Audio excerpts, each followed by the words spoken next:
अस्सलाम वालेकुम नाजरीन, आप देख रहे हैं स्वेयर न्यूज़। 12 बजे की हेडलाइंस में खुश आमदीद। हेडलाइंस का आगाज़ करते हैं। अमेरिका के अंदर इक़्तिदार की मुंतकली का वक़्त आ गया। ट्रंप का 4 साला मनसूबा आज अख्ताम को पहुंच गया। ट्रंप को अलविदाई पार्टी रात 9 बजे दी जाएगी, लेकिन ट्रंप इसमें शिरकत नहीं करेंगे। सिक्योरिटी के सख्त इंतजाम किए गए। वज़ीर-ए-आज़म इमरान खान आज वज़ीरिस्तान के लिए रवाना होंगे। रकम भी तकसीम करेंगे और तमीर और तरक्की का इनकाद भी करेंगे।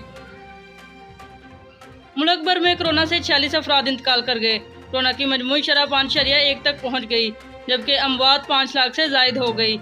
1200 नए केसेस भी रिपोर्ट हो चुके हैं। इलेक्शन कमीशन के सामने एहतजाज हुआ, जिसमें मरियम नवाज़ और मौलाना फजलुर रहमान ने खिताब किया। मौलाना फजलुर रहमान ने कहा कि इमरान खान अगर हुकूमत नहीं चलानी आती तो क्यों चलाते हो, हुकूमत पर आए ही क्यों हो। पहले तो हुकूमत सिर्फ नाअहल थी, अब तो इनकी सारी पार्टी ही चोर हो गई है।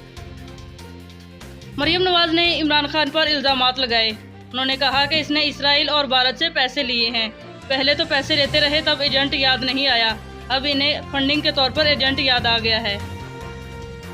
ब्रांड शीट मौदे की तहकीकात के लिए कमेटी बना दी गई, जिसमें फराज चौधरी और शबली फराज को शामिल किया गया।